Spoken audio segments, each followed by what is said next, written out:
Hello guys, let's talk a bit about Rita. Rita was released yesterday and I had the chance to play her for a few hours now. I love her, but I have a little bit of a love-hate relationship with her gameplay. And in terms of design, she's amazing. I know that it's a very subjective thing, but I mean, cat girl with the sort of pink hair, it brings forth the cat girl supremacy agenda, and cat girls are the best. Not that one, not that one. But in general, cat girls are the best. So I was really happy to see one being released in a game that so far has been my favorite in a very, very long time. Let's talk a bit about her and how she works and what doesn't work about her. The first thing that I want to mention is the partner, because when people pull for a new combatant, well, there are three things to consider. Should you get the combatant? Should you get some of the early manifestigos? Should you get the partner? Let's get the partner out of the way. Her signature partner is very, very, very skippable. If you have Eloise, most people have Eloise by now because she's just a 4-star partner. You can get her from pretty much everywhere. And everything that Eloise does is absolutely fine for Rita. It's excellent, it's easy to activate the extra bonus because even when you just play a card with exhaust, and she has cards with exhaust, you're going to trigger it. So Eloise is going to be amazing for her. So you do not need to pull for a signature partner Ivy unless you are a completionist. This is something that I always mention. You really, really like a character, you feel more complete, you feel happier with yourself by getting their signature partner, go for it. Just know that you are going to be absolutely fine with Eloise. And this is not something that I say, feel good, free-to-play video. No, I did the same for 9. On 9 I'm using Wilhelmina, I do not even have her signature partner. There are some partners in the game that I absolutely recommend getting, like Tiana and Peko. But you can live without Ivy. Let's move on to the ego manifestations. Her ego manifest 1, it looks much better than what it is. After playing for some time, you will notice how difficult it is to actually trigger the effects that allow you to have 6 Chronicle, reduce them via time paradox all within the same turn, so that you can get 8 instead of 6. Extremely difficult. It requires a lot of setup. And everything else is, oh, this deals more damage, that deals more damage, the other thing deals more damage, increase the levels, deal more damage. So absolutely do not get ego manifestations for Rita unless she's one of your favorites. But this one looks a little bit bait, like, oh, this is going to change everything because you can get extra. No. Don't worry about it. You get Rita at Manifestigo 0, you give her a 4-star partner, you are happy with your life. And moving very briefly to the fragments, she has a signature fragment set. So this is the part of the video where I should show you a spreadsheet that explains whether a signature fragment set is the best fragment set. I'm not going to do it. If you do not have these and you didn't farm it for, I don't know why, because it's a very good set, you can give her the good old... I do not have many. This one. Because pretty much everything that she does that deals damage costs you 2 or more. So you're getting an extra 20% critical chance. It's pretty sweet. And now we go to talk about her cards and why she's a little bit clunky. This part covering her cards, I had to restart it multiple times because it's really, really complex.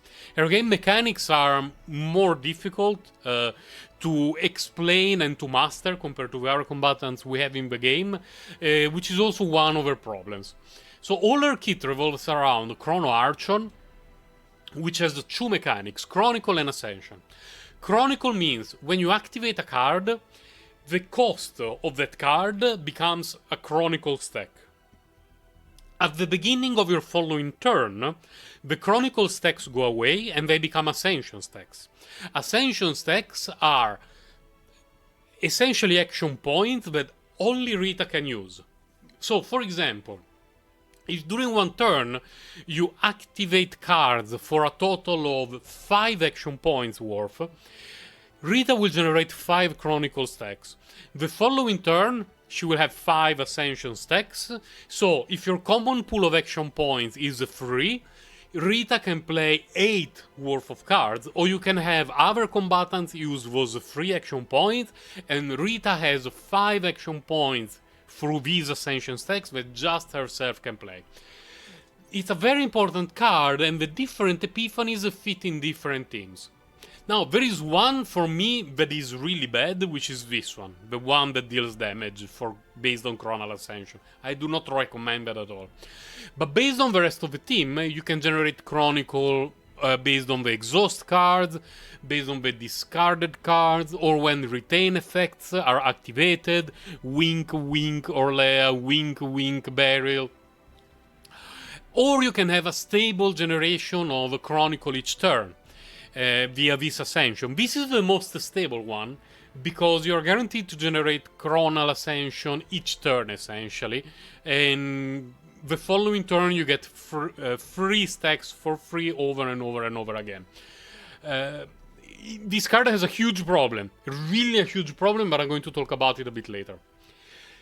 This card is extremely important, because you decrease your Chronicle stacks, and on that same turn they become Ascension stacks. So, for example, if you're generating 5 Chronicle stacks in one turn, what you will usually do is you pass, and on the following turn you are getting 5 Ascension stacks, which is 5 action points for Rita. If you play Time Paradox, the conversion is instantaneous. It's on that turn, which allows you to have some absolutely bonkers turns. Chrono Circle is a card that generates Fate imprints, but it also has another very interesting thing. Now, man, her kit is so complex. You can have a build that is centered exclusively on Fate imprint, and it's going to be fine. Fate imprint is this card that you generate it. It's a card with exhaust and retain. It deals more damage the higher its cost is, and the more you play it, the higher the cost of other Fate imprints become. That build is absolutely fine. The other option for her build is to rely on her basic cards, which is something that I made, and I have a save file for this. Essentially, every time you get Chronal Ascension, so the extra action points, you move the basic cards to your hand. If you do not remove the basic attacks, every turn you're going to have those 2 basic attacks that deal a ton of damage and cost free and allow you to use your Ascension stacks, and you can deal more damage with them via all the buffs that you can generate from Rita and the other combatants. And Future Decree is a card that is either for her or for other combatant. Personally, I'm a huge fan of this version. Really a huge fan. It costs 0, activate 1 random, free cost, attack card in hand. Whether you are playing her with a 9, or whether you are playing the build with the Future Insight or the basic attack build, you are always going to have something that costs 3 in hand, that is an attack card. With Future Decree you will be able to play for 0. Other versions are nice, but I'm a huge fan of that Epiphany. And then we have Time Axis Collapse. That is, it's a card that is either a damage dealing ability or a support ability. The version that I have is this one, because I found playing Rita extremely difficult, because you want to have an Exodia turn. But it's difficult to have all the stars align on one specific turn. Time Axis Collapse, it's a buff that you can play anytime, and even if you have a completely botched turn, the buff is going to carry over the following turn.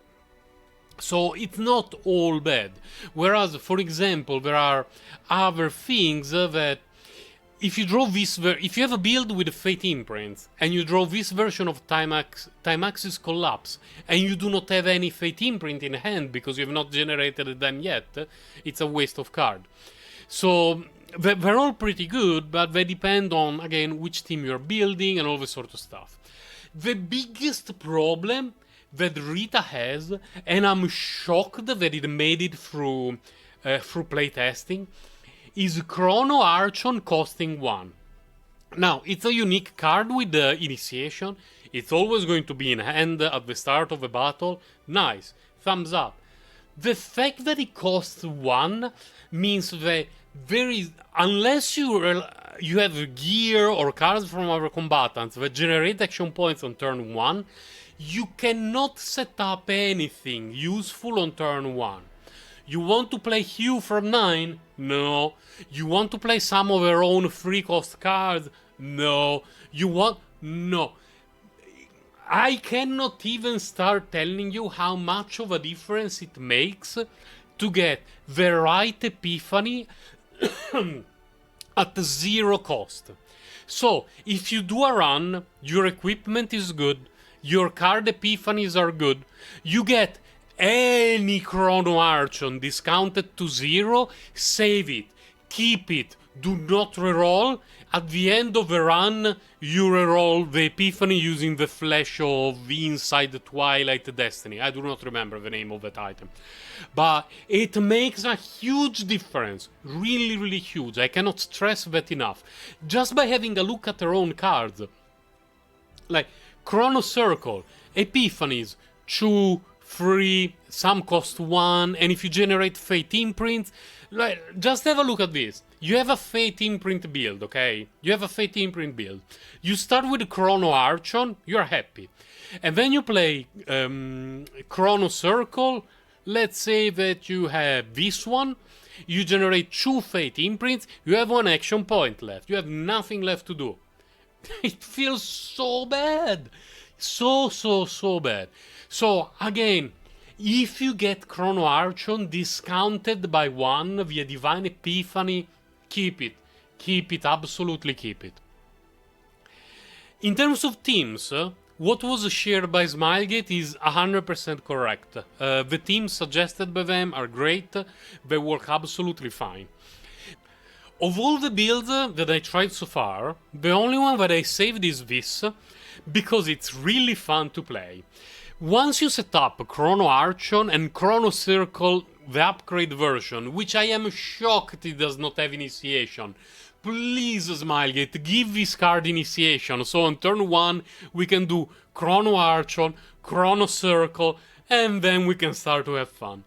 But once you have these 2 cards set up, each turn you have Chronicle stacks that get turned into Chronal Ascension. And since you're gaining Chronal Ascension each turn you're automatically drawing your time accelerations. With the Future Decreed, you can play them for free. With Time Axis Collapse, you can buff them a lot. And with Time Paradox, you just have access to turns where you can play all of them at the same time, if needed. So you have to consider that a build like this helps you to thin the deck considerably, because you essentially only play with the 6 cards. And many of them are free, and you can play them for free using your own stacks. I had a lot of fun with this build, and as a main damage dealer against single targets and against bosses, she was fantastic. I am sure that other builds are going to be amazing as well, but the more I play her, the more I have the feeling that she's extremely clunky, and you really need to get save files with Divine Epiphanies that allow to mix and match. I've been talking for 1 hour. Mix and match the cost of cards in a way that you can set up what you want in the right order. How good Rita is and how much you will enjoy playing her probably depends on you more than on her. Because if you've ever played card games like Magic the Gathering or Yu-Gi-Oh!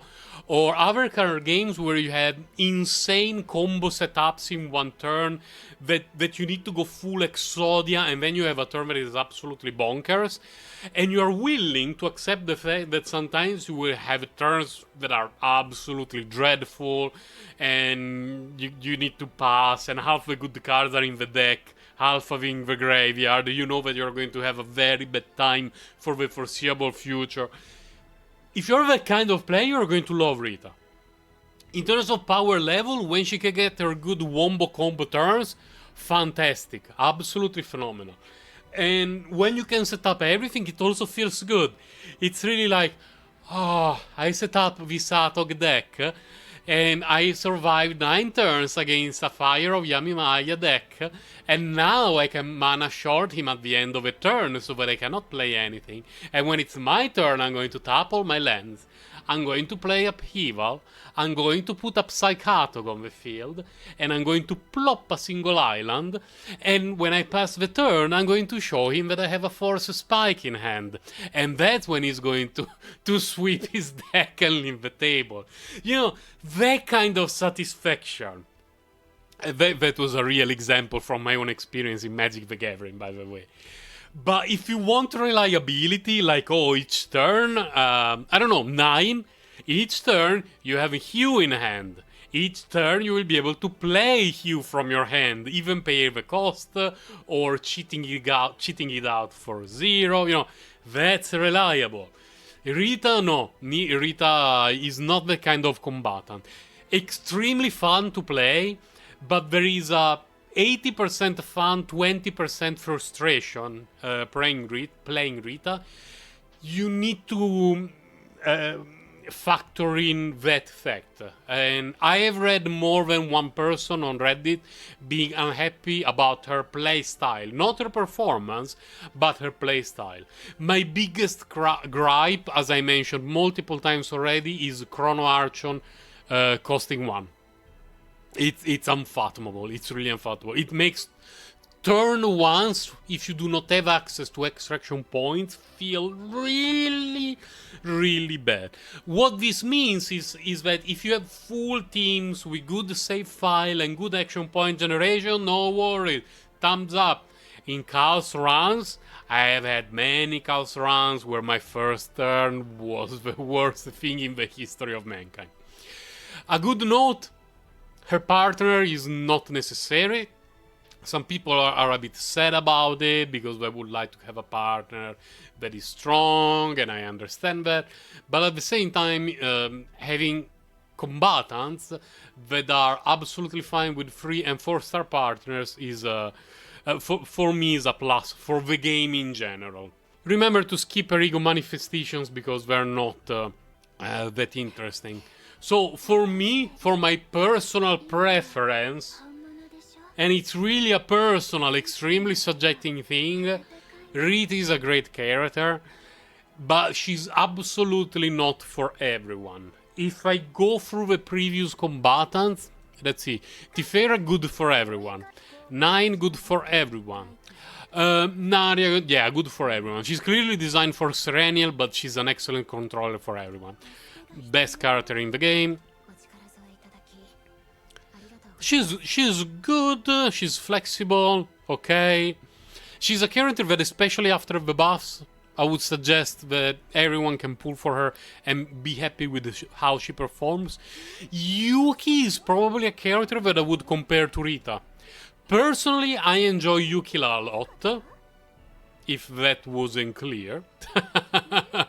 I enjoy her playstyle a lot, and her turns where you combine all her cards together and you go a bit into Exodia mode, throwing them all out at the same time, they make me happy. But she's not for everyone, and her performance is lagging quite a bit behind other combatants. For me, Rita is stronger than Yuki, much stronger than Yuki as a damage dealer. But in terms of pure playstyle, she's not for everyone.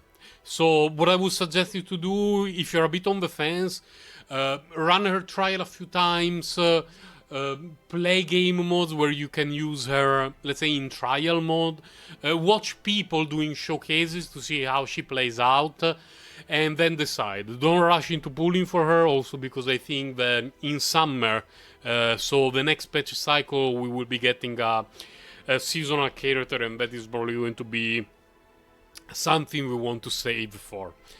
Bye guys, and take care. Remember, cat girl supremacy, but only real cat girls, not the traps.